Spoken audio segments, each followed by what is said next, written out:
자, 교재 49쪽 같이 한번 보도록 할게요.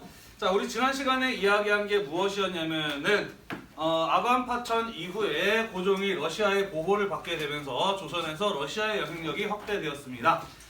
그래서 조선에서 일본과 러시아 사이에 세력 균형이 이루어지게 되었다라고 이야기를 했어요. 그죠? 자, 그래서 양 세력 간의 세력 균형이 이루어진 상황이었기 때문에 조선은 마지막으로 다시 한번 자주적인 근대화를 추구해 나갈 수 있는 기회를 얻게 되었다라고 이야기를 했습니다. 그죠?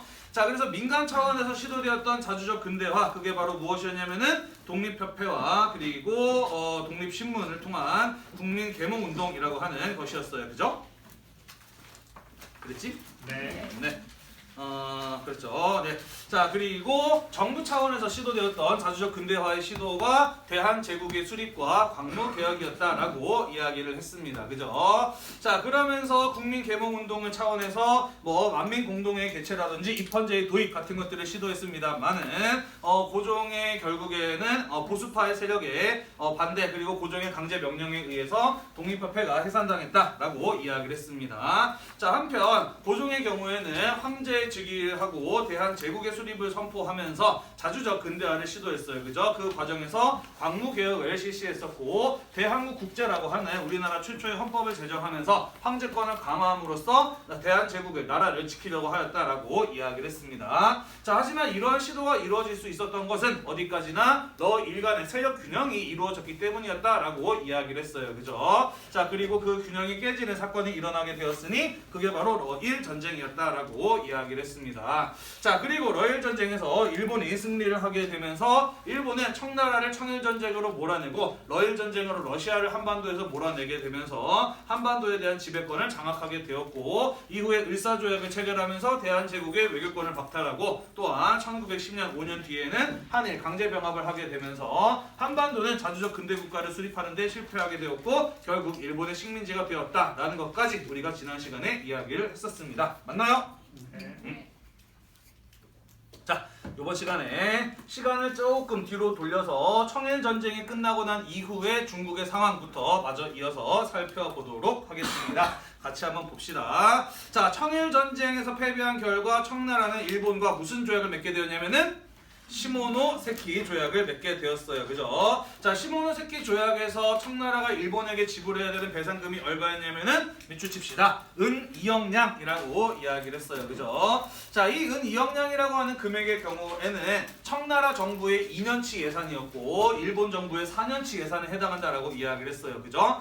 굉장히 큰 금액이었다라고 이야기를 했습니다. 자, 이 배상금을 얻은 일본은 그것을 전부 다 어디에 활용했냐면은 군비를 확장하고 군사력을 강화하는 데 이용하였다라고 이야기를 했어요. 그죠? 청일전쟁에 승리하게 되면서 전쟁을 통해서 더욱더 자기들의 이익을 확대하고자 하는 그런 의도에서 군사력을 강화하였다라고 볼 수가 있는 것이죠. 그죠? 러일전쟁에 대비한 군사력 강화에 집중적으로 투자하였다라고도 볼 수 있을 것 같네요. 그죠? 자, 또한 시모노세키 조약에서 청나라는 일본에게 어디랑 어디를 넘겨주게 되었었나요? 그렇죠. 랴오뚱반도와 그리고 타이완을 일본에게 할양 잘라서 넘겨주게 되었다라고 이야기를 하였어요. 자, 그렇지만 이 랴오뚱반도를 갖고 싶어하는 나라는 일본만이 아니었습니다. 그죠? 어떤 나라들이 있었나요? 러시아, 프랑스, 독일 같은 나라가 있었어. 그지? 자, 그래서 이 세 나라가 일본이 랴오뚱반도를 차지하는 것에 대해서 간섭을 했으니 그게 바로 삼국 간섭이라고 하는 사건이었다라고 이야기를 했어요. 자, 결국 일본은 랴오뚱반도를 청나라에게 반환하게 됩니다. 그죠? 대신에 타이완은 그때부터 일본이 식민 지배하게 되었다라고 이야기를 했었죠. 그죠? 자, 어쨌든 삼국 간섭이 일어나게 되면서 일본이 세력을 확장해 나가는 데에는 일단 브레이크가 걸린 거예요. 그죠? 제동이 걸린 것이고 이후에 우리가 지난 시간에 배웠던 것처럼 러시아와 일본 사이에서 한반도와 만주를 둘러싼 대립이 일어나게 되었다라고 했습니다. 이후에 일본은 서양과의 불평등 조약을 폐기하고 국내 산업 발달에 박차를 가하는 등 러시아와 전쟁을 준비하는 모습을 보였다라는 것이죠. 자, 한편 청일전쟁 이후에 청일전쟁이라고 하는 전쟁의 결과가 청나라에게 어떤 영향을 미쳤는지 살펴보도록 할게요. 자, 밑주십시다.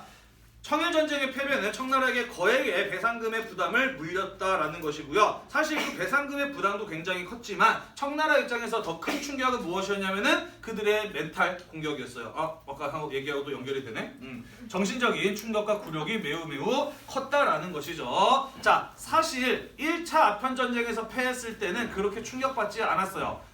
또 바닷가에 오랑캐가 와가지고 우리나라 약탈하고 갔구나라는 것 정도, 그냥 그 정도로 생각밖에 안 했다라는 것이죠. 그러다가 2차 한편전쟁 때 청나라의 수도였던 베이징까지 외국 군대가 들어오게 되면서 아이쿠 이래서는 안 되겠다, 우리도 근대적 개혁을 해야 되겠다 라고 생각해서 양무운동이 전개가 되었던 것이죠. 그죠? 자, 그런데 청일전쟁에서의 패배는 그것보다 더 큰 충격이었다라는 거예요. 우리보다 근대화도 늦게 시작을 했어요. 그죠? 게다가 무엇보다도 일본은 지금까지 중국 사람들이 자기들보다 한참 아래라고 생각을 해왔거든요. 그죠? 자, 그랬던 일본한테 졌다라고 하는 것, 단순히 전쟁에서 진 것만이 아니라 영토까지 넘겨주게 되었다라고 하는 것은 청나라에 있어서 굉장히 큰 정신적인 충격과 굴욕이 아닐 수 없었다라는 것입니다. 자, 뿐만 아니라 청일전쟁 이전부터 서양 열강에게 항구를 개항을 하게 되면서 많은 외국 기업들이 들어와서 중국에서 공장을 개설한다든지 아니면은 철도 부설권이나 광산 개발권 같은 그런 어떤 이권들을 서양 국가들에게 넘겨줘야만 했습니다. 자, 사실 이권 침탈이 얼마나 심각한 피해인지 잘 모를 텐데요. 예를 들자면은 철도 부설권 같은 경우는 굉장히 심각한 이권 침탈이라고 볼 수가 있어요. 왜냐면은 철도를 부설하게 되면은 그 철도가 지나가는 그 길들을 결국에는 그 철도를 부설하는 국가에게 넘겨주게 됩니다. 땅도 넘겨주게 되는 것이고요. 뿐만 아니라 그 철도를 이용하면서 나오는 수익 전부 다 철도 부설권을 가지고 있는 나라가 가져가게 되는 거거든요. 뿐만 아니라 그 철도를 이용해서 침략적인 접근도 할 수가 있습니다. 그래서 철도 부설권 같은 경우에는 경제적으로나 군사적으로나 굉장히 큰 이권이었다라고 볼 수가 있어요. 자, 이런 것들이 복합적으로 결합되면서 중국인들에게 어떠한 위기감을 안겨주었느냐? 이러다가 미치십시다. 중국이 어떻게 될지도 모른다. 망할지도 모른다라는 위기감이 들게 되었다라는 것이죠. 전쟁에서 져서 일본에게 땅도 뺏겼어요. 그 자체도 충격적인데 계속해서 서양 열강들이 들어와서 이권들을 가져가고 있으니 이러다가 나라가 몸을 망할지도 모른다라는 위기감을 느끼게 되었다라는 것입니다.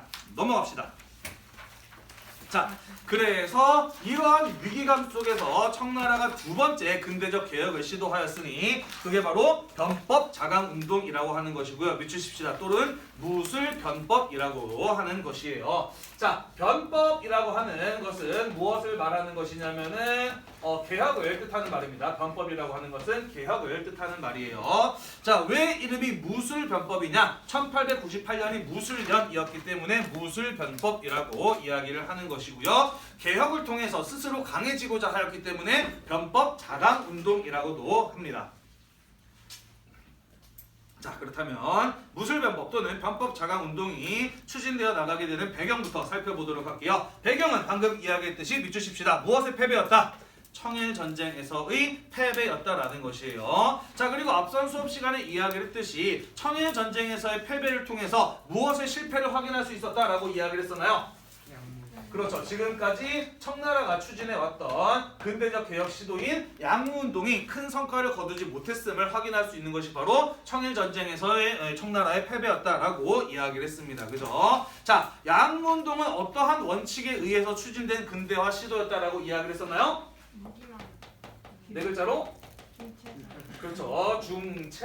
중체서용이라고 이야기를 했어요. 그죠? 중국의 전통적인 통치 체제를 그대로 유지하면서 무기와 기술, 기계만을 받아들이려고 했던 시도가 바로 양무운동, 그 원칙이 바로 중체서용이었다라고 이야기를 했습니다. 그죠? 자, 이러한 원칙에 따라서 근대화를 시행해온 결과가 무엇이었어요?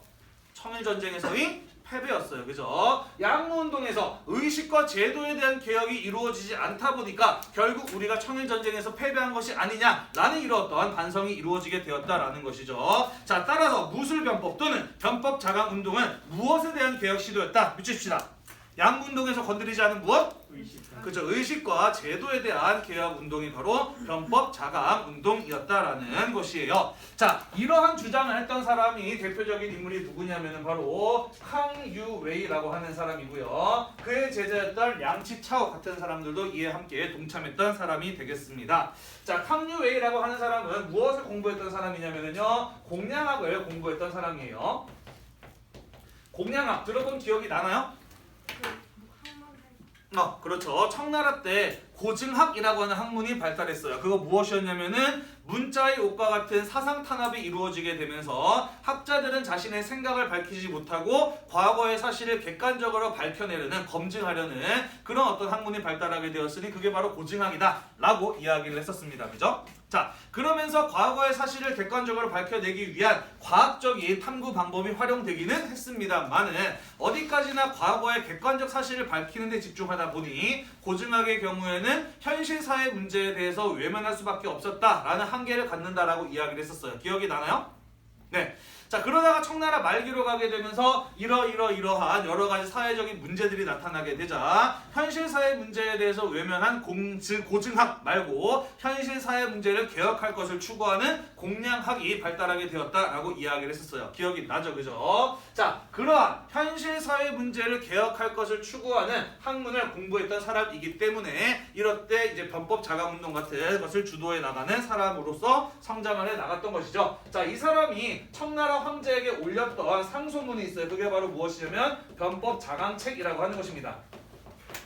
청나라가 어떻게 개혁을 해서 강한 나라가 될 수 있을 것인가에 대한 자신의 생각을 밝힌 상소문이 바로 변법 자강책이라고 하는 상소문이었어요. 자, 그리고 이러한 변법 자강책과 같은 상소문에서 캉유웨이라든지 량치차오 같은 변법론자들의 경우에는 무엇을 주장했느냐? 우리가 진 이유는 의식과 제도에 대한 개혁이 없었기 때문이다 라고 이야기를 합니다. 그러면서 그러한 개혁이 이루어진 일본처럼 우리도 무엇의 도입이 필요하다라고 이야기를 했느냐? 그렇죠. 의원제의 도입이 필요하다라는 것을 주장을 했다라는 것이에요. 자, 일본의 경우에는 비록 메이지 헌법이 천황 중심의 헌법으로 만들어졌지만 어쨌든 선거를 통해서 의원을 선출하고 의회를 통해서 헌법과 법을 만들어 나가는 입헌 군주제 국가가 되었어요. 그죠? 따라서 캉유웨이나 량치차오 같은 사람의 경우에는 우리가 청일전쟁에서 패배한 것은 그러한 어떤 서양식 근대적 정치제도를 도입하지 않았기 때문이다 라고 보았다라는 것이죠. 이해가 되나요? 자, 그래서 공량학을 공부했던 캉유웨이 같은 이런 사람들이 의원제 도입을 비롯한 여러 가지 정치 개혁 운동을 전개해 나갔던 것이고요. 그러한 어떤 이런 사람들의 상소문을 무척이나 인상 깊게 읽었던 당시 청나라의 11번째 황제 광서제 같은 사람이 무척 마음에 들어했어요. 그래서 이 광서제의 명에 의해서 청나라의 두 번째 근대적 개혁 시도가 이루어졌으니 그게 바로 무술변법 또는 변법 자강 운동이었다라는 겁니다. 이해가 되나요? 네, 역시 피구대회 때 모습은 한 10분 있으면 수업 시작한 지 10분 있으면 다들 사라지고 마네요, 그죠? 이해합니다. 그럴 수 있어요, 그죠? 자, 그래서 변법 자강 운동이 시행이 되었고요. 밑줄 칩시다. 여기에서 행정과 교육, 경제, 법률과 같은 양무운동에서 다루지 않았던 분야에 대한 근대화가 추진이 됩니다. 그래서 이 변법 자강 운동의 경우에는 속도가 양무운동에 비해서 훨씬 더 빠른 급진적인 개혁이었으며 청나라 사회 전반에 대해서 개혁을 시도하였던 전면적인 개혁이었다라고 볼 수가 있습니다. 따라서 변법 자강 운동은 마치 근대화 운동을 어느 나라의 무엇처럼 하고 싶었던 것이에요? 그렇죠. 일본의 메이지 유신처럼 하고자 했던 것이 바로 이 변법 자강 운동이었다라고 볼 수가 있겠네요. 그죠? 의원제 도입을 비롯해서 행정, 교육, 경제, 법률의 근대화를 추진한 것이 바로 이 변법 자강 운동이었다라는 것입니다. 자, 그래서 변법 자강 운동을 통해서 청나라에서는 의회 정치를 도입하려고 하였고요. 지금까지 청나라 사회에 나아가서 중국 사회를 유지해왔던 관료제의 핵심, 그것은 바로 과거제잖아요. 그죠? 이 과거제 같은 것도 변법 자강 운동 과정에서 폐지가 됩니다. 자, 폐지라고 썼는데 폐지라고 쓰는 게 정확한 표현이 아닐 것 같아요. 그래서 이렇게 좀 고치겠습니다. 폐지 대신에 개혁이라고 좀 고칠게요. 폐지 대신에 개혁이라고 고치고 그 옆에다가 이렇게 좀 씁시다. 사실상 폐지나 다름이 없었다. 변법 자강 운동에서는 과거제를 사실 폐지하려고 했어요. 자, 그런데 뒤에서 다시 한번 이야기하겠습니다만은 이 변법 자강 운동이라고 하는 것이 일본의 메이지 유신을 모델로 삼았기 때문에 내용적인 측면에서 비슷했을 수도 있지만 이러한 근대적 개혁을 추진해 나가게 되는 배경, 그 상황 자체가 일본과 청나라는 굉장히 큰 차이가 있었어요. 그건 바로 무엇이었을까요? 급진적이면서도 전면적인 개혁을 추진해 나간다는 점이 비슷한데 이것을 추진해 나가는 상황 자체가 일본과 청나라가 많이 달랐다니까? 뭐가 달랐을까? 그렇죠. 일본에서는 정권 교체를 통해서 보수적인 세력들이 몰락하고 난 이후에 이런 급진적인 개혁을 추진해 나갔습니다. 그죠? 그랬기 때문에 물론 반발하는 사람들도 있었지만 그것들을 눌러나갈 수 있었던 것이죠. 그죠? 자, 그에 비해서 청나라에서는 아직 정권 교체가 이루어지지 않은 상황이었어요. 여전히 청나라에는 보수적인 사람들이, 보수적인 관료들이 강한 힘을 가지고 있었다라는 것이죠. 기득권을 가지고 있었다라는 겁니다. 자, 그래서 항류에 같은 사람은 사실 과거제 같은 거를 폐지하고 싶었는데 그런 어떤 보수적인 기득권층의 반발이 우려되어서 폐지 대신에 개혁하는 방식으로 진행을 했다라는 겁니다. 하지만 그 구체적인 내용을 살펴보면은 사실상 폐지나 다름이 없었다라는 거예요. 이해가 되시죠? 무슨 말인지? 네. 자, 그래서 변법 자강 운동에서는 의회 정치를 도입하고 과거제를 사실상 폐지하려고 하였다라는 이야기가 되겠습니다. 뿐만 아니라 서양의 근대적인 지식을 가르치기 위한 근대적인 학교 이런 것들을 설립하는 노력들도 변법 자강 운동 과정에서 추진되었다라는 것이에요. 자, 그런데 방금 선생님이 이야기했던 것처럼 이 변법 자강 운동이 일본의 메이지 유신을 모델로 하긴 했지만 일본에서는 정권 교체가 이루어졌던 반면에 청나라에서는 여전히 보수적인 기득권층이 존재하고 있었다라고 이야기를 했어요. 그죠? 그리고 이 변법 자강 운동이 추진되어 나가는 과정에서 그들의 거센 반발에 부딪히게 됩니다. 미치십시다. 서태후를 비롯한 보수파들의 반발이 일어나게 됩니다. 이 사건을 가지고 무술정변이라고 이야기를 해요. 서태후를 중심으로 한 보수파들이 청나라의 11번째 황제였던 광서제를 궁 안에 가둬버립니다. 그러면서 황제권을 무력화하고 그들이 정치적 권력을 장악하게 되어 그리고 무술변법, 변법 자강 운동에서 이루어졌던 개혁들을 전부 다 다시 백지화 만들어버리고 맙니다. 네, 자, 그러면서 변법 자강 운동은 100일 만에 실패로 끝나버리고 말았다라는 것이에요. 이해가 되나요? 네. 자, 모르셔도 상관이 없습니다만 갑자기 등장한 이 인물 서태후라고 하는 사람은 도대체 누구냐라는 의문이 들 수도 있습니다. 그죠? 별로 안 궁금하겠지만은 그런 의문이 들 수도 있으니까 혹시 그런 의문을 가지고 있었지만은 선생님 그 사람이 누구예요? 라고 물어보기 부끄러운 학생들을 위해서 선생님이 친절하게 설명을 하고 넘어가도록 할게요. 자, 청나라의 9번째 황제는 한풍제라는 사람이었고요. 서태후라고 하는 사람은 그의 부인이었습니다. 사실 원래 후궁으로 들어왔던 사람인데요. 이 한풍제의 원래 부인 동태후라고 하는 사람이 죽으면서 황후의 자리를 꿰차게 된 사람이 바로 이 서태후라는 사람이고요. 굉장히 권력욕이 강한 여자로 알려져 있습니다. 그래서 동태후가 죽었을 때 서태후가 사실은 죽인 게 아니냐라는 그런 어떤 소문이 돌기도 했다고 해요. 자, 아무튼 그 한풍제의 부인이 바로 이 서태후라고 하는 사람인데요. 한풍제가 30살이라고 하는 많지 않은 나이에 일찍 사망을 하게 됩니다. 자, 그래서 한풍제가 30세에 죽으면서 그의 어린 아들이 10번째 청나라의 황제에 오르게 되니 그 사람의 이름이 바로 동치제라고 하는 사람이었습니다. 10번째 청나라의 황제 동치제라는 사람이었어요. 자, 한풍제가 30세에 죽었기 때문에 동치제 역시 나이가 5살밖에 안 됐을 때 황제의 자리에 오르게 됩니다. 자신이 직접 정치를 할 수 있는 나이인가요? 아닌가요? 아니에요. 그죠? 그렇기 때문에 누가 실질적으로 정치를 했을까?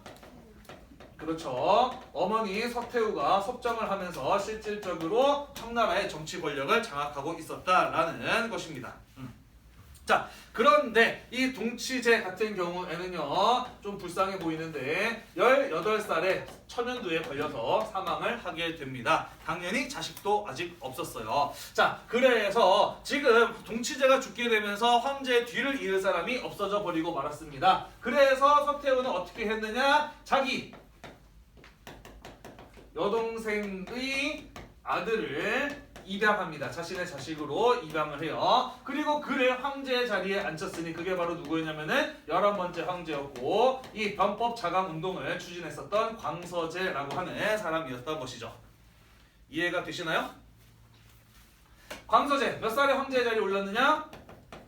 4살에 황제의 자리에 올랐습니다. 그렇기 때문에 여전히 권력은 누구 손에 있었다라고 볼 수 있을까? 서태후의 손에 있었다라고 볼 수가 있는 거예요. 그죠? 황제의 양어머니이자 이모인 서태후의 손에 청나라의 권력이 있었다라고 볼 수가 있는 겁니다. 그죠? 자, 광서제는 성장해가는 과정에서 청푸전쟁의 패배 그리고 청일전쟁에서의 패배 같은 것들을 경험하게 되는 것이죠. 그러면서 광서제가 우리나라에도 제대로 된 근대적 개혁이 필요하다라고 생각을 해서 항류웨이 같은 사람들을 중심으로 변법 자강 운동을 추진해 나간 면도 있습니다만은 또 다른 면에서는 이 사람이 변법 자강 운동을 추진해 나갔던 까닭은 어디에 있을까?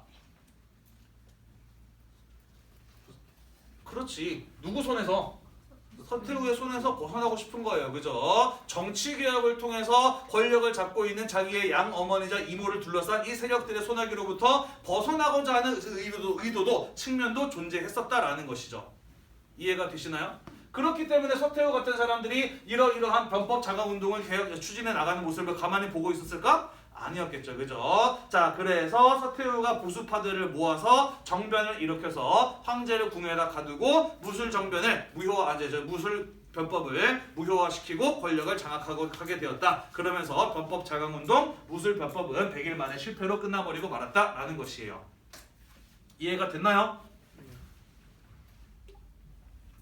아, 이상하게 방금 전에 일반에서 수업을 했을 때는 되게 잘했거든. 이상하게 근데 내가 이제 녹화를 하고 있다라는 사실을 인식을 하게 되니까 자꾸 이렇게 말이 중간에 끊기고 좀 버벅거리는 이런 어떤 불만족스러운 현실이 좀 나타나게 되네요. 이건 안 쓰시겠네요. 어? 아니, 쓸 수밖에 없을 것 같아.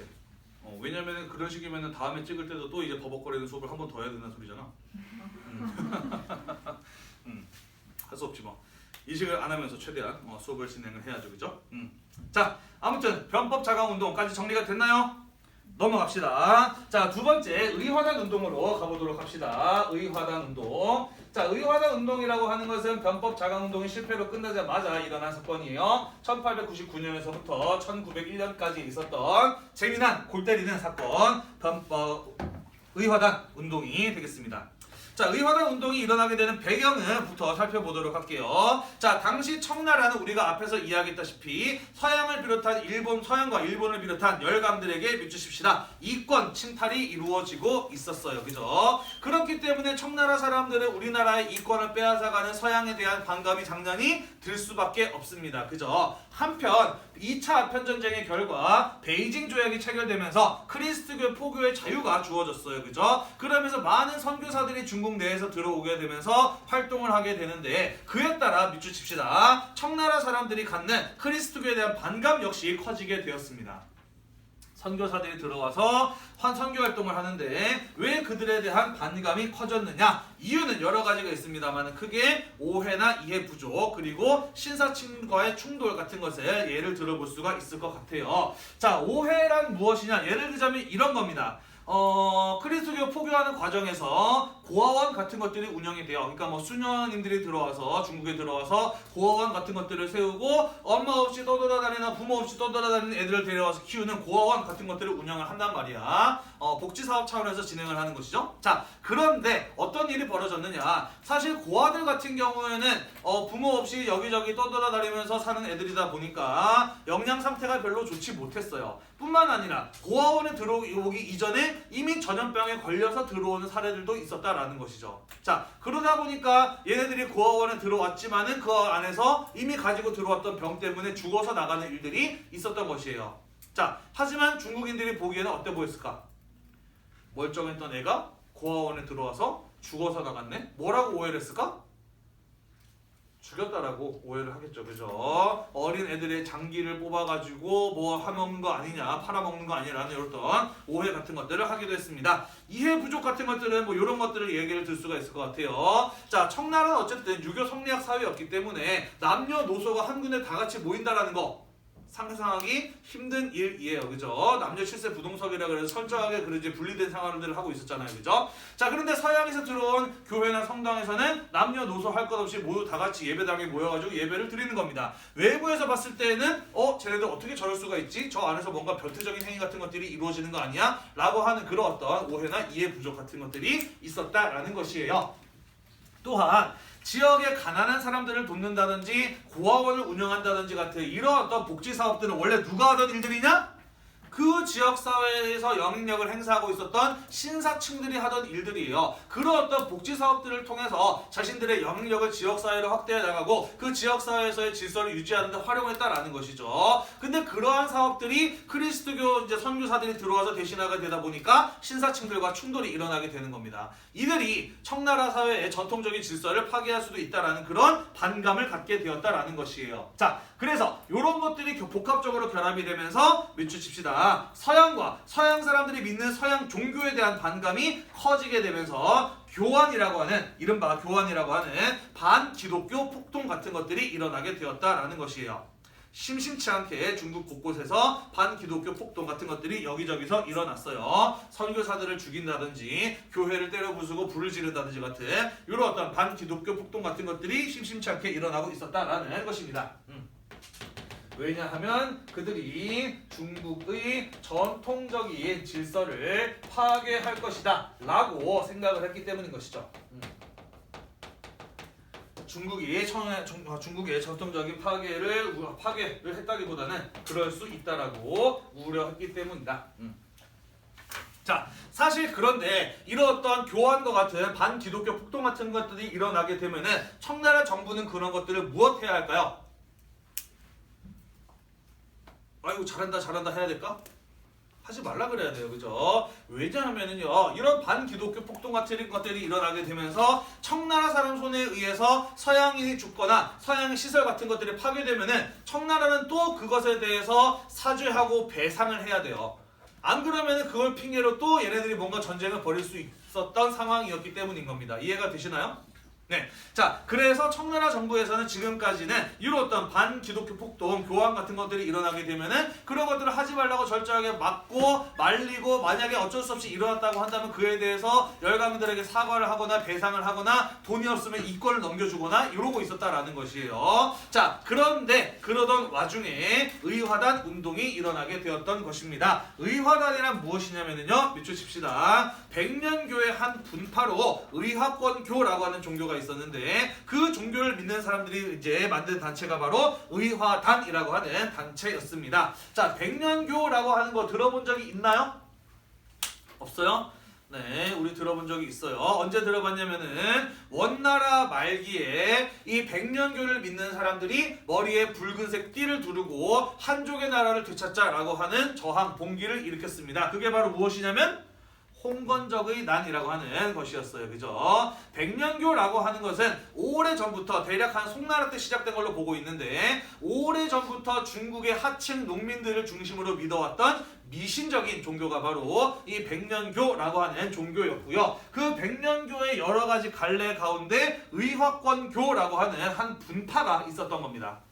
한 갈래가 있었던 것이에요. 자, 이 사람들의 종교를 왜 의화권교라고 이야기를 했느냐? 의화권이라고 하는 권법을 수련하는 것을 종교적 행위로 여겼기 때문이에요. 밑에 나와 있죠. 의화권거란 민중 종교, 쉽게 말해서 중국의 하층 농민들을 중심으로 널리 믿었던 미신적인 종교로 권법을 수련하면서 신화적인 인물을 숭배했던 종교가 바로 의화권교라고 하는 것이었어요. 이들은 역사나 아니면 소설 속에 나오는 굉장히 싸움을 잘하는 그런 어떤 인물들을 숭배했던 종교입니다. 예를 들자면요, 관우나 장비, 항우 같은 이런 사람들을 신적인 인물로 숭배를 했어요. 상상 속의 존재로는 뭐 손오공이라든지 그런 어떤 캐릭터들을 또 신적인 인물들로서 캐릭터들로서 숭배했던 종교가 바로 의화권교라고 하는 것이었고요. 이들은 의화권을 100일 동안 수련하면 총알을 피할 수 있고 400일 동안 수련하면 허공답보를 할 수 있다. 허공답보가 뭔가요? 공중부양이죠. 공중으로 발을 딛고 올라갈 수 있다라는 이러한 것들을 주장을 했던 말 그대로 미신적인 종교였습니다. 자, 하지만 이런 어떤 권법 수련을 통해서 힘을 길러서 서양인들을 몰아내자라고 하는 이런 어떤 주장들이 당시 중국의 하층 농민들을 중심으로 광범위하게 퍼졌던 것이죠. 자, 그러면서 그런 사람들이 모여서 단체를 결성하였으니 그게 바로 의화단이었다라는 것이고, 이 의화단이 이후에 집단 행동에 나서게 되었으니 그게 바로 의화단 운동이었다라는 것입니다. 이해되시나요? 의화권교라고 하는 미신적인 종교를 중심으로 일어난 의화단의 움직임, 그게 바로 의화단 운동이었다라는 것입니다. 자, 이 의화단은 무엇을 주장을 했느냐? 우리 다 같이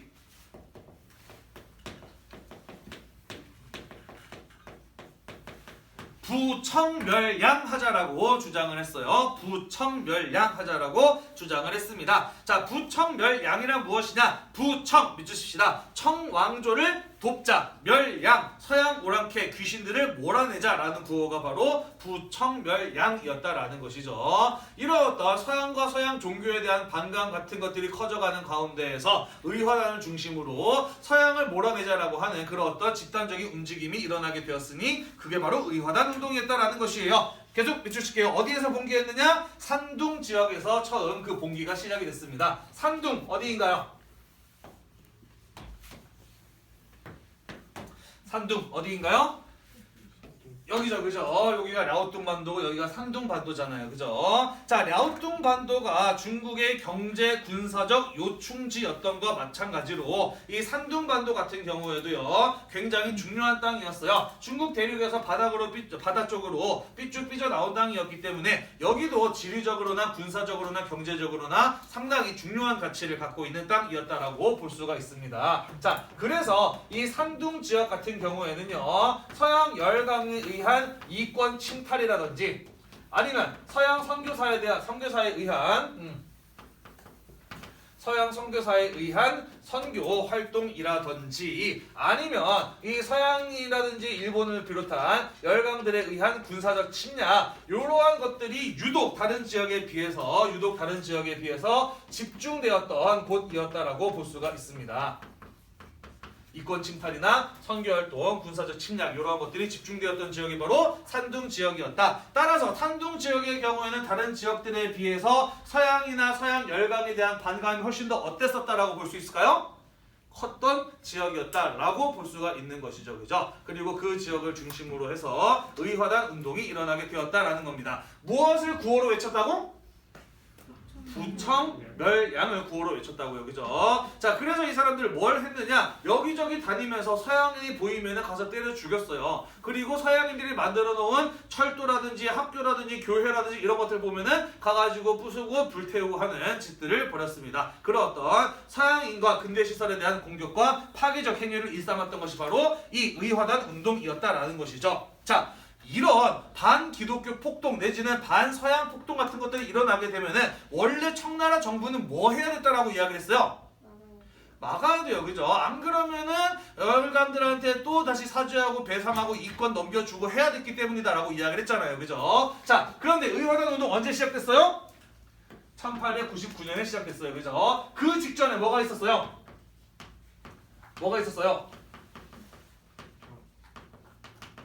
무술정변이 있었어요, 그죠? 무술정변이 일어나면서 광서제를 궁안에 가두고 서태후와 보수파들의 권력을 잡았다라고 이야기를 했지 않습니까, 그죠? 자, 이러한 일이 벌어진 상황에서 청나라의 권력을 장악하고 있었던 서태후와 보수파들이 어떠한 결정을 내리느냐? 미치십시다. 의화단 운동을 제압하는 것이 아니라 그들을 적극적으로 지원해주게 돼요.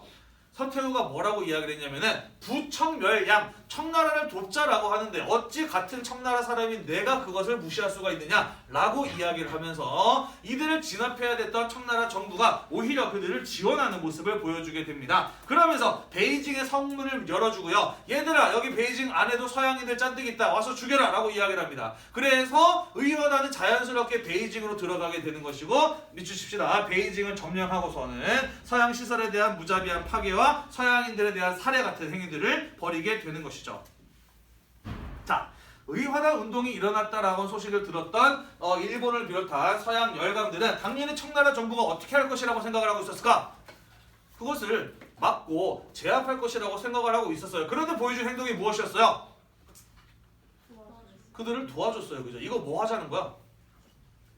싸우자는 거예요. 그죠? 우리랑 싸우자라는 소리예요. 그죠? 자, 그래서 청나라 정부가 중국에 있는 우리나라 사람들의 생명과 재산을 지킬 생각이 없다라고 한다면 우리가 그것을 직접 지키러 나서겠다라고 이야기를 하면서 맺혀질게요. 일본을 비롯한 서양 열강 8개국들이 공동으로 출병하게 됩니다. 군대를 보내게 되는 거예요. 자, 아래쪽에 보면은 선생님이 각 줄을 넣어놨습니다. 8개국 어디였냐면요. 영국, 미국, 러시아, 독일, 프랑스, 오스트리아, 헝가리, 이중왕국, 당시에는 같은 나라였어요. 이탈리아, 일본이었습니다. 중국에 하나씩 숟가락 얹고 있는 모든 나라들이 전부 다 한꺼번에 달려들었다라고 볼 수가 있는 것이에요.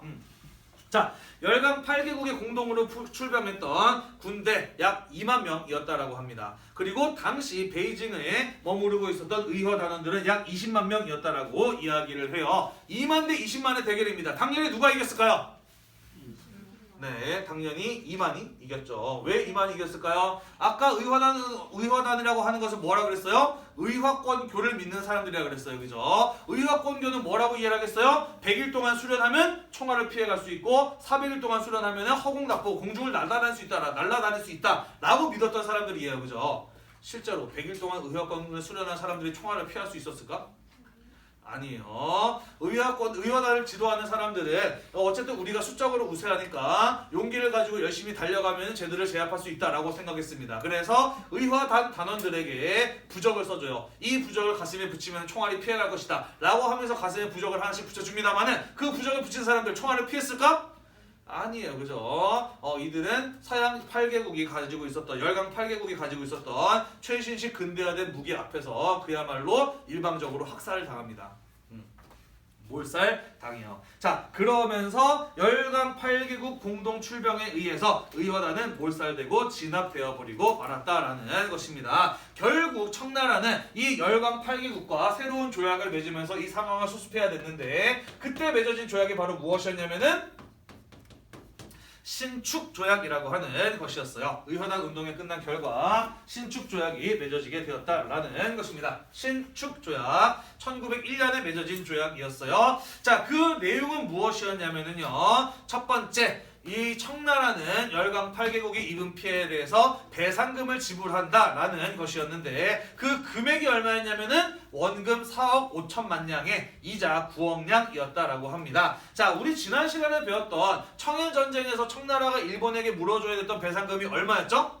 은 2억 냥이었어요. 그죠? 그게 청나라의 2년치 예산에 해당한다라고 했잖아. 그지? 자, 그래서 지금 얼마를 물어주게 됐어요? 이자까지 다 하면은 거의 14억만 냥을 물어주게 됐습니다. 그죠? 청일전쟁에 졌던 것보다 약 7배나 많은 금액이에요. 그죠? 오늘날 우리나라 돈으로 대충 계산해보면 대략 14조 5천억 원 정도 되는 돈이라고 이야기를 하죠. 그죠? 어마어마한 배상금을 물어주게 되었던 겁니다. 그죠? 자, 뿐만 아니라 뉘치칩시다. 더 이상 청나라 정부가 우리나라 사람들을 지켜줄 것이라고는 확신할 수 없다라고 하면서 외국 군대가 베이징을 주둔할 것을 요구했고요. 청나라는 그것을 받아들일 수밖에 없었다라는 것입니다. 자, 외국 군대가 청의 수도였던 베이징에 머무르게 되었어요. 이것은 무엇을 의미하는 것이냐? 청나라 정부는 외국 군대가 머무르고 있는 이 베이징에서 외국이 반대하는 정치적인 결정을 할 수 있다는 거예요? 없다라는 거예요? 없다라는 거예요. 그죠? 외국 군대가 그대로 베이징에 머무르고 있기 때문에 자신들의 생각과 조금 다르게 움직이면 바로 군대를 동원할 수 있는 거 아닙니까? 그죠? 자, 그래서 신축조약이 맺어지게 되면서 청나라는 사실상 열강에 의한 반식민지, 여기서 말하는 반은 절반이에요. 반식민지로 전락해버리고 말았다라고 볼 수가 있는 겁니다.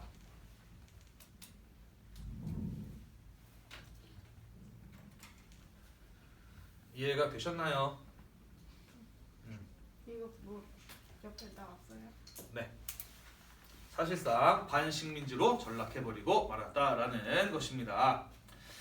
자, 이런 일들을 겪게 되면서 청나라 사람들에게 굉장히 중요한 인식의 변화가 일어나게 됩니다. 그것은 바로 의화단 운동 이후에 맺혀칩시다. 중국 사람들 사이에서는 청에 대한, 청왕조에 대한 실망과 저항이 확산되어 나갔습니다. 자, 봅시다.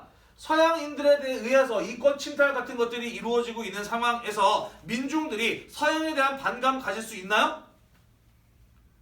있죠, 그죠? 그래서 서양인과 서양 종교에 대한 반감을 갖게 되면서 폭동 같은 거 일으킬 수도 있나요? 일으킬 수도 있어요. 그죠? 그런데 그거를 청나라 정부가 지원해 준다라는 것은 말이 되나 안 되나요? 이거는 말이 안 되는 거예요. 그죠? 만약에 그걸 지원해가지고 성공적으로 열강들을 몰아냈으면 모르겠어. 그런데 그 결과는 뭐였어요? 졌어요. 그러면서 엄청난 배상금을 물어내게 되었고 나라가 반식민지화 되어버리고 말았습니다. 그죠? 그래서 의화나 운동이 일어나기 전까지 사람들 뭘 주장했어요? 청나라를 도와서 우리나라 살리자라는 이런 얘기를 했는데 이 일들을 겪게 되면서 어떤 생각을 하게 되는 것이냐? 이제는 청나라가 아니라 중국이 살기 위해서는 청이라고 하는 나라가 없어져야 된다라고 생각을 하게 된 겁니다. 어쩌다가 중국이 이렇게 많은 외국인들에게 의해서 침략당하고 침탈당하고 있느냐? 그건 전부 다 청왕조가 무능하기 때문이다라고 생각을 했다라는 것이죠. 그래서 이제 중국이 살려면 청나라가 망해야 된다라는 그런 어떤 생각을 가진 사람들이 늘어나게 되었다라는 것이에요. 자, 그러면서 계속 밑줄 칠게요. 청나라 내부적으로는 청에 대한 어떤 개혁 요구 같은 것들이 거세게 일어나게 되는 것이고 청왕조를 유지하면서 근대화를 이루자라는 것이 아니라 청나라를 무너뜨리고 새로운 세계를 만들자라고 하는 혁명사상과 근대적 민족주의 같은 것들이 확산되어 나가게 되었다라는 것이에요. 이해가 되시죠? 자, 그러한 주장을 했던 대표적인 인물이 바로 누구냐면은 현대 중국의 아버지, 아니지 근대 중국의 아버지라고 불리는 손문, 중국 발음으로는 순원이라고 하는 사람이에요. 자, 이 사람이 주장한 혁명 이념이 바로 삼민주의라고 하는 것인데요. 삼민주의란 첫 번째 민족주의입니다. 한족들아 뭉쳐서 무능한 청왕조를 무너뜨리자라는 주장이 바로 이 사람의 민족주의였습니다. 자, 그 다음에 오타예요. 거기 보면은 민전이라고 되어 있는데 민전 아니고 민권이에요. 민권. 민권주의, 국민에게는 권리가 있다. 민주주의입니다. 그죠? 이런 주장들을 하는 것이고요. 민생주의, 경제적 평등을 이루자라는 주장입니다. 이런 어떤 근대적인 사상을 주장하는 사람들이 나타나게 되었고 그 대표적인 인물이 바로 순원이었고 그의 주장이 바로 삼민주의라고 하는 것이었습니다. 당시 중국에는 이러한 어떤 순원의 주장에 대해서 공감하고 동의하는 사람들이 많았을까요? 많았어요. 의외로 많았어요. 그러니까 청나라가 이러이러한 의화다 운동을 지원했다가 망하는 이런 어떤 모습들을 보면서 청왕조에 실망한 많은 사람들은 이런 어떤 순원 같은 사람들이 주장했던 혁명 이념에 동조해 나가기 시작을 합니다. 자, 그러면서 순원의 경우에는 그러한 혁명파들을 모아서 밑줄칠게요. 중국 동맹회라고 하는 단체를 조직하게 되는데 목표는 무엇이었다? 청왕조를 타도하고 한족 중심에 무엇을 건립하는 거? 공화국을 건립하는 것. 왕이나 황제가 없는 나라 공화국을 건립하는 것을 그의 목표로 삼았다라는 것입니다. 자, 그리고 이후에 이러한 어떤 순원의 목표는 신해혁명이라고 하는 중국의 혁명을 통해서 이루어지게 됩니다. 그 내용은 좀 기니까 우리가 다음 시간에 마저 이어서 살펴보도록 할게요.